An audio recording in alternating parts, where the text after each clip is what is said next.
Wake up. It's the Sleep Unplugged podcast, episode 121, Hurricanes, Climate, and Sleep. It is time for stormy weather. Welcome, everyone, to the Sleep Unplugged podcast. My name is Chris Winter. I'm a neurologist, sleep specialist, and your host for this very special episode. If you're new to the Sleep Unplugged podcast, welcome. If you're a veteran, welcome back. I'm really happy to be here in my home. Since the last time we spoke, I actually evacuated my place here in Sarasota, Florida. Saw some patients Monday virtually and bugged out. Drove to Gainesville and stayed there Monday night, and then got up early Tuesday and drove to Alpharetta, stayed at the Avalon Hotel. Really appreciative of everyone at that place for their hospitality. Very appreciative of the Georgia Chiropractic Association. They were having their conference there while I was there and were a lot of fun to talk to and hang out with. I would go down there and steal mints and talk to people to pass the time.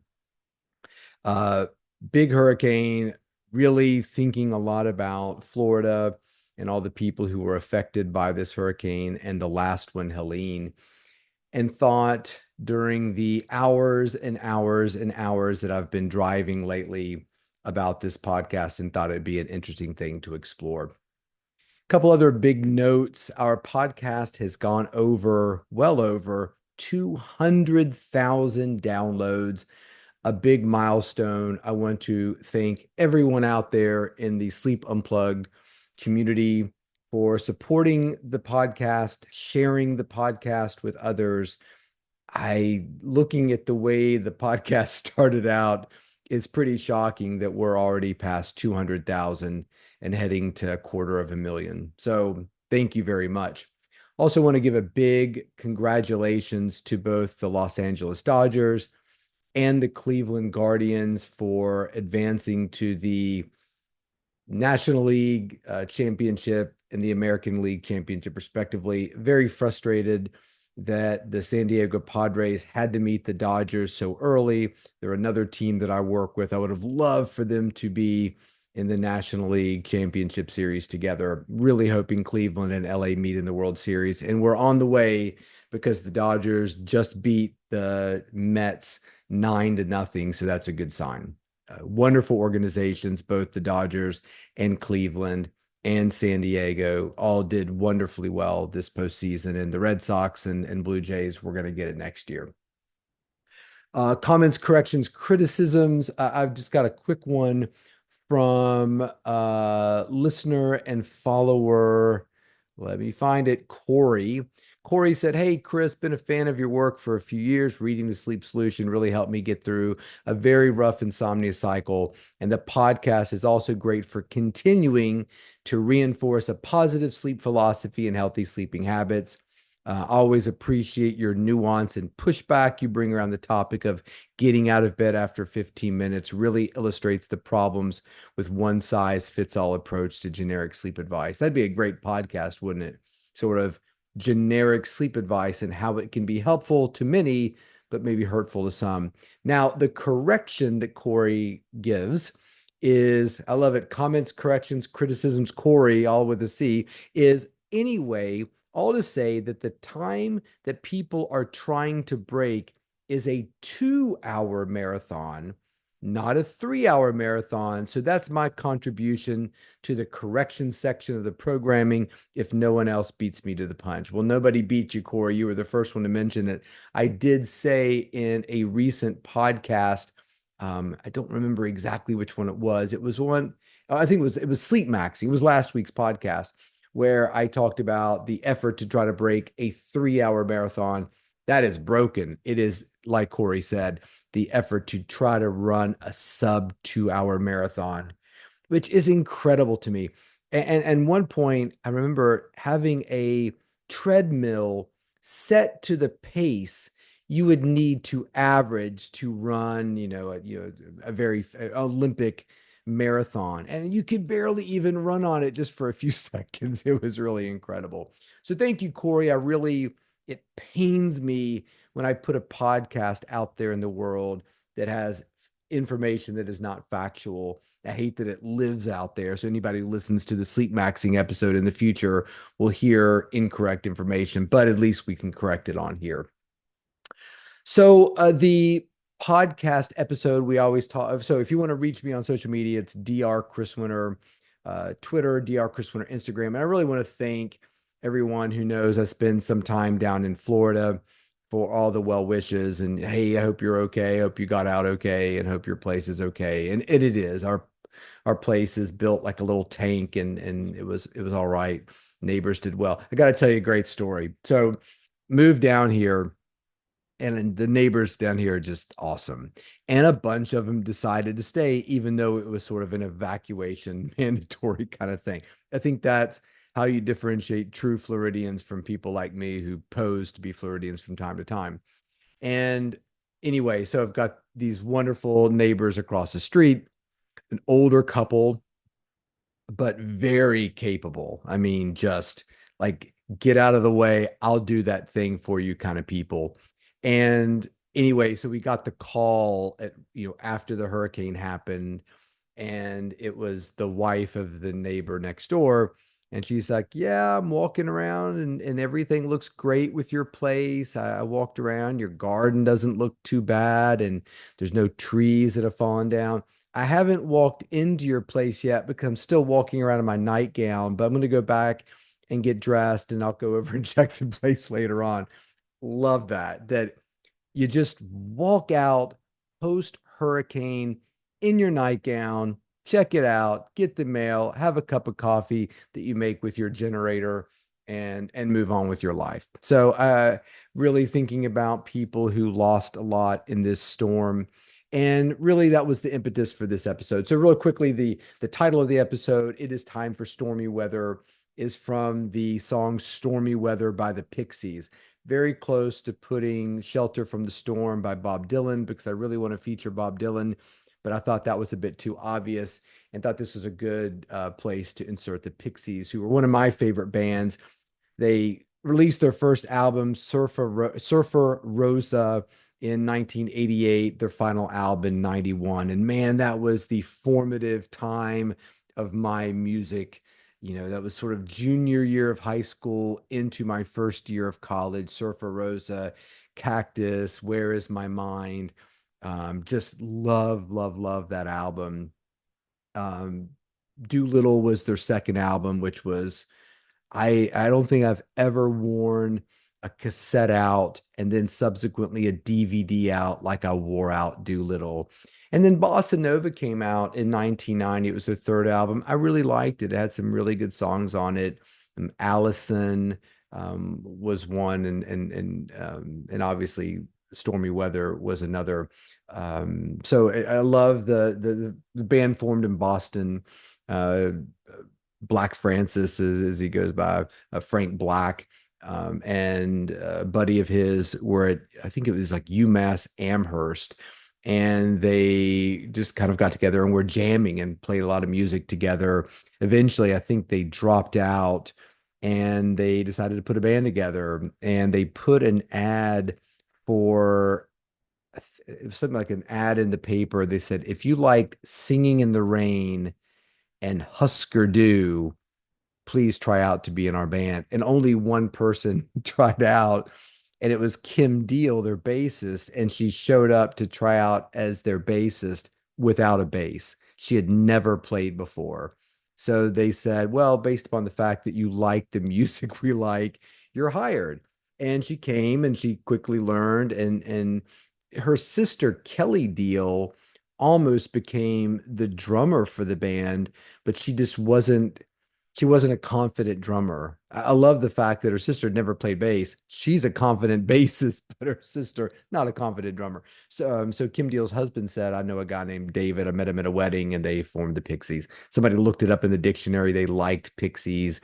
They thought impish elves was perfect, and they went with it. So we're gonna put the Pixies song It is stormy weather on the Spotify music playlist. Might have to put Shelter from the Storm on there. So many good storm songs. Riders on the Storm and Riding the Storm Out and Rocked You Like a Hurricane by the Scorpions. We could go on and on. So we're going to hit this topic. So the topic, I thought, well, what is out there about sleep and climate and natural disasters? And I threw climate in there because I thought we're not going to find a lot about hurricanes and sleep. And so as we were driving, I just kind of did a PubMed search about it. And we were kind of reading these articles in the car driving back from Macon, where we spent the night last night, thinking we were going to stay in Gainesville tonight. Got the call, hey, you've got power. And so we just drove right past Gainesville and went all the way back to Sarasota. So there was several interesting articles about climate change, disasters, and sleep.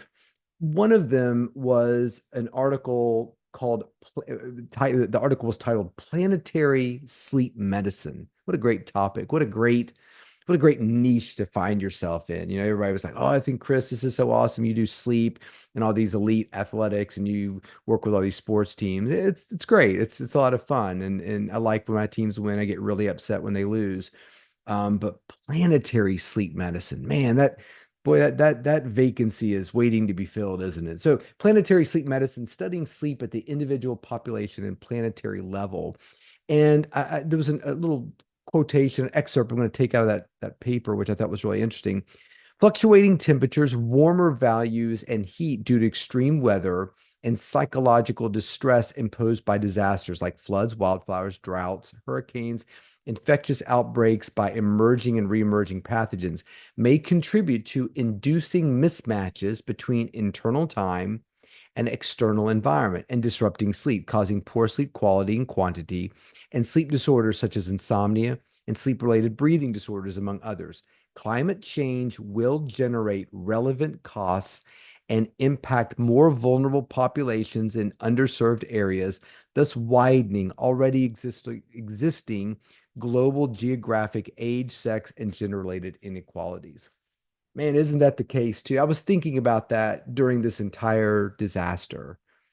What a privilege it is that the hurricane's coming, you get your house ready, and you book the Marriott Avalon Autograph, for a couple days for your wife and your dogs, and go hang out at this beautiful place. I was actually invited to speak at the Southern Sleep Society meeting, and it was at this place. And I remember thinking, oh, what a great place. As soon as you walk out the front door of this hotel, it's like a whole outdoor shopping restaurant experience, high level kind of stuff. And I went to the Nike store, got some new lifestyle shoes. That's a new term I'd never heard before. I was like, does this come in a wider shoe? And they were like, no, our lifestyle shoes only come in standard sizing, like width or whatever. So, what a privilege to, be in this hotel when trauma and tragedy is happening a couple states away, right? Or one state away. And that inequality, I think about a lot. I think about a lot when it comes to sleep.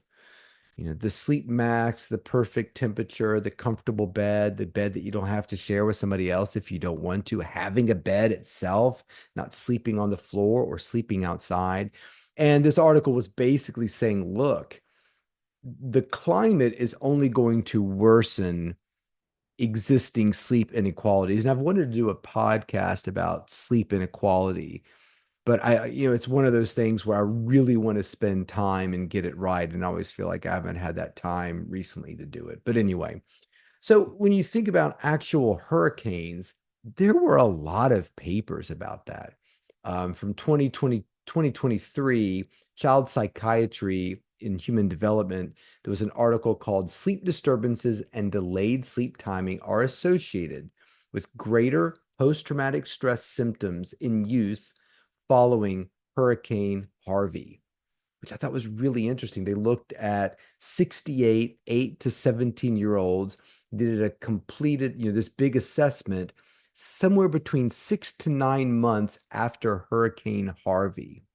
And basically, they said, controlling for all these different things, they found that um, re-experiencing the trauma, negative connotations in terms of a mood, higher arousal, later sleep timing, as measured by actigraphy, was associated with greater arousal symptoms, shorter sleep duration, and avoidance syndromes. As extreme weather-related events are expected to become more frequent and severe, these findings contribute to models of youth risk and resilience. So they're basically saying, look, these storms clearly have a measurable effect on young people.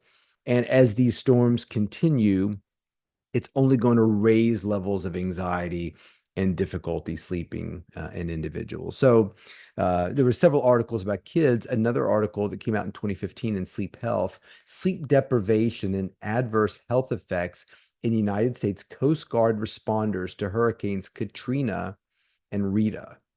And this study was done by Timothy Bergen, Dana Thomas, Erica Schwartz, Jody McKibben, and Jennifer Rusecki. And they were basically out of Bethesda, Maryland, DC and Bethesda, Maryland. And in the results, they basically said, look, we found strong, statistically significant positive relationships for the highest sleep deprivation category compared with the least sleep deprived category were for mental health and neurological effects, specifically depression, difficulty concentrating, and confusion, as well as dehydration. The injuries most likely associated with this sleep deprivation were twists, sprains, and strains. So the conclusion was agencies deploying disaster responders should understand the risks incurred to their personnel by sustained sleep deprivation. And man, you forget the Coast Guard. Hey, don't forget the Coast Guard. Thank you, Coast Guard. I was thinking about all these linemen. Man, as we were driving north through Florida, I have never seen, I stopped counting the number of, is it lineman, line person trucks driving south, the big white trucks with the Dominion power, whatever on the side of the door and the big, bucket truck ladder thing on, crane thing on top. I mean, just, they were it was semis, and those trucks were basically at one point the only vehicles driving south. And there were so many of them. And, you're sitting in the hotel and you're like, oh my God, when's my power coming back? 3 million plus people in the state without power. And here we are Sunday night, and the power is already restored to our place and a lot of other places too, because these individuals are working, my guess is ridiculous hours. I have some patients that do kind of line work. And when they're involved in this kind of stuff, sleep is scarce. And I understand the economic impact and wanting to get these things up and running, but I think this study does a really nice job of kind of illustrating that sleep deprivation is going to have an impact on the health of these workers, and it's important for us to kind of understand that. Another study from 2020, sleep problems and post-traumatic stress, children exposed to natural disasters. This was a study of 269 children exposed to Hurricane Ike at 8 months, 15 months post disaster. And in the study, children's sleep problems were significantly correlated from time one to time two. So the risk factors for sleep problems at that later time were younger age, sleep problems that already existed at time one, and post-traumatic stress. So individuals, showing that there is a predisposition to having difficulties, and these massive storms that people go through they really impact individuals in terms of their sleep. It's not one and done. I mean, I was talking to neighbors that went through Milton. And they were, these are neighbors that have been through storms before. They're like, yeah, it was kind of dicey. And I've been through hurricanes. I went through Hurricane Ian, um, Iona, what was that? There's another I the following year. And I went through Helene. And it's something else to see a tree sideways or trying to get your terrified pet to go outside and use the bathroom. He won't do it. You can imagine a child what they might feel going through something like this.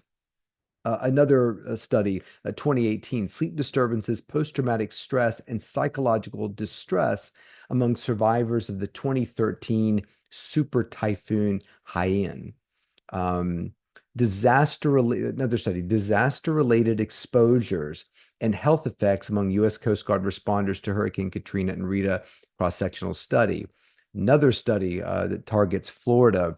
This was a study from 2010, sleep and arousal as risk factors for adverse health and work performance in public health workers involved in the 2004 Florida hurricane season. In this study, they were looking at um, it was sort of these kind of responders in Florida were contacted via email survey 9 months after the 2004 hurricane season. 2,249 responders.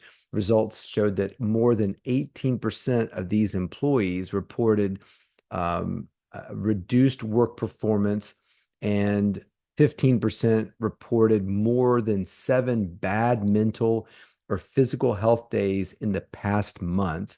Sleep disturbances and elevated arousal were strongly associated with impaired work performance. So again, among all these workers that are linked to these disasters, there is a long-term sleep and health consequence for these individuals. 2010 transformative experiences for Hurricane Katrina and Rita disaster volunteers. In that study, they basically said, look, the individuals who worked disaster relief for these storms showed that they had much higher stress reactions and found that they had a lot of emerging problems with shock, fatigue, anger, grief, as well as sleep disturbances and frustration in their lives, after these events. So I don't think we can look at these things as isolated problems for individuals, even the ones who work relatively lower down the ladder in terms of work after these disasters, handing out food, cleaning up debris. It doesn't have to be the person who's diving in and rescuing somebody from the floodwater. It can be a relatively calm experience, but being around people who've lost everything, I think, could be really problematic. Another study, 2011, sleep fears, sleep disturbance, and PTSD syndromes in minority youth exposed to Hurricane Katrina. This was, again, another really interesting study that was done. I believe this study was done out of Howard Department of Psychiatry, where they were looking at 191 Hurricane Katrina survivors ages 8 to 15. They found cross-sectional relationships of sleep disturbance and fear of sleeping alone with PTS symptom severity. And that they looked out many, many months beyond the storm and found these sleep problems continued to persist. Uh, when the storm before we had a big storm and flood period here in Florida, and it happened at night. We got tons of rain happened at night. People woke up, their cars were flooded. I think that storms that kind of hit at night can be particularly terrifying, probably for kids as well too.